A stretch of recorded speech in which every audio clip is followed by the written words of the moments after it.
Well, in this chapter, we see that Franky has some super moves and really just kind of sets the stage for what's to come, I believe, anyway.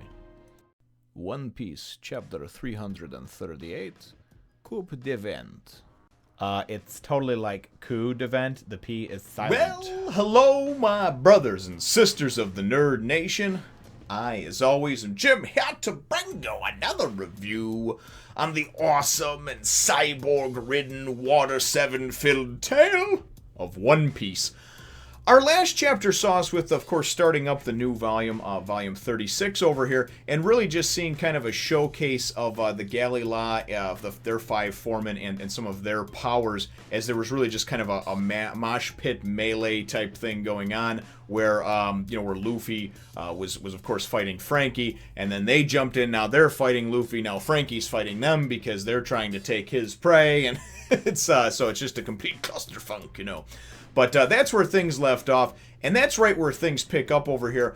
We do wind up seeing very briefly, they take us away from the action, and they actually show us Sanji and Chopper, and they're down by the beach, of course at the lowest, one of the lowest points here, the lowest point of Water 7, talking about how they've got to flee, they've got to get to higher ground. Aqua Laguna is coming, it's on its way, and then we kind of go and we see Usopp very briefly too, and he's and it's almost as if like I think like he heard their voices on the wind. He was like, what was that all about?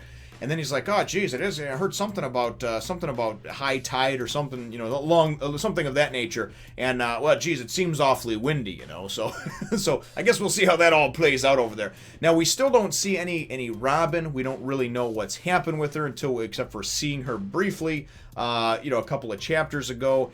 And like I said, so really don't know what's going on with that whole thing. However, I do know that the Galley foreman, they're under the impression, from what Iceberg said, that the Straw Hats are now bad. They need to be captured and dealt with. And that, obviously they're the ones that are responsible for the attempted murder on Iceberg. So this chapter does a nice job with the action and just kind of showcasing everybody's powers a little bit. We see just how fast Rob Lucci is. We wind up seeing Paulie again with some of his cool moves that he does with the ropes. He's obviously the rigging and mast foreman. We see as they're going and attacking Luffy, and they realize that just regular bullets and stuff haven't been working. Then they go, and he's rubber. They go and you see this cool picture where they all have like swords, or not swords, like big saws, big hand saws and stuff like that. And then the bigger guy, Tilestone, he winds up actually having this big cannon, fires it at Luffy, and they think they got him. They're like, no, he jumped away, and Luffy he jumped away and kind of got up to this one area up there, a little bit higher up and what have you. But then Rob Lucci closed the distance and nailed him, and it really was kind of neat seeing this whole thing, break down and what have you. They're just completely decimating Dock 1 is what they're doing over here, man. There's all kinds of stuff coming down all over the place, and they've got this big, this big crowd that's gathered around as if this is some kind of. These people are their heroes, though. It seems like the Galley foremen are kicking somebody's ass. Let's go watch. So for them, it's a real like, oh hey, this is cool, breaking news. And obviously there's that whole business going on over there. Franky, for the most part, for about the first half of the chapter, is just kind of standing by and watching this, this all go down and what have you. And Luffy, getting shot in this. Nami is being held by some of the, just some of the onlookers and what have you, talking about how we got to capture these strides. And Luffy is just like, dude, listen, and he won't even fight back. Because I think it was Paulie said something to, oh, you're not even going to fight back, or you're just going to try to dodge, or you're not going to use your strength or something. And Luffy said, listen, dude, I have no quarrel with you, So, I like that too. It's like, listen, I have no reason to fight you. There's no reason. Just, I didn't do anything, nor did anybody else. And even Nami's, and Robin wouldn't have done that. And, yeah, sure, she's missing everything like that, but she wouldn't have done something like that. What the hell, And Luffy's just insisting, we just need to talk to Ice Guy, So, very, very cool stuff. But then when Franky does go and step in, right, because he's like, hey, I told you, this is my prey. And they just won't get it through their head, so he's just like, you know what, screw it, I'm just going to have to bring down the whole house, man. So he starts doing all kinds of crazy stuff. He winds up doing this one badass move, and he brings down this huge crane with him. There's stuff falling, dock breaking everywhere.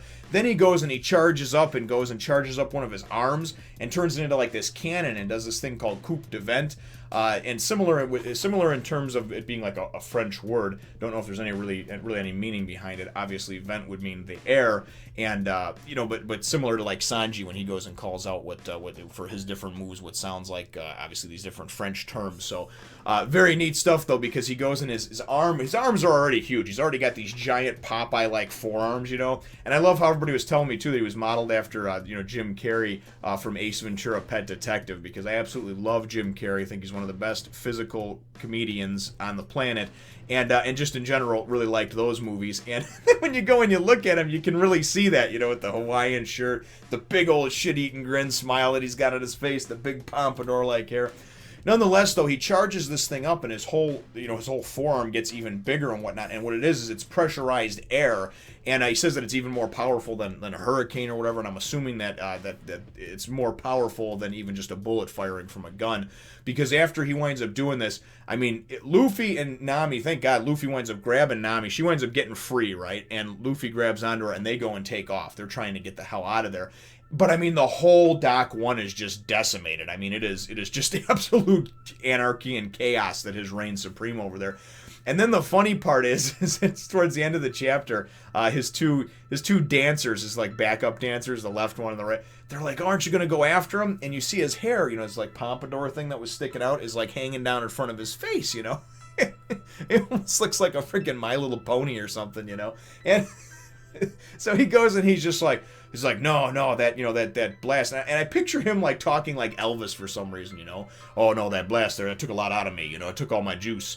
That basically used up all his energy that he had, all his fuel doing that Coup De Vent move. And he goes, even my pompadour is limp, you know. gotta go recharge, refuel, and then we'll take care of them later. So, and honestly, when I get to him in the anime, he may, you know, talk completely different. I don't know. That's just what I picture though, from just kind of how he is. You know, just sort of being like this real smooth, suave sort of fella. You know, oh, my pompadour, hey. But nonetheless, so very, very cool chapter, and this is the point where it's, you know, it's hard to go and stop and record this and then go back to it. You know, you just want to read and read and read and read. So very, very good stuff. Looking forward certainly to the next one. My chapter question though for you, brothers and sisters, is really, I guess, you know, ultimately, because like I said, Luffy is just wants to go and see Ice Guy as far as as far as that goes, right? So my chapter question, though, is I want to know when you came to my channel and how you found it. Did you just find it through a random search? Did you find it because somebody talked about me, gave me a shout out on a video, something like that? Did you happen to see a live stream that I was in? So just wondering, you know, approximately, if you remember, when you came on board, you know, where I was at, maybe in the One Piece journey, and then, of course, how you found out about my channel. So that's my chapter question, brothers and sisters. Leave the answer, if you don't mind, in the comments down below. Feel free to hit the thumbs up, the like button, if you should think that I deserve it, and subscribe if you haven't done so already. We look forward to catching all of you in the next one, nation. So if you could remember to check out my other channel, as well as follow me on the Facebook and the Twitter, that'd be great.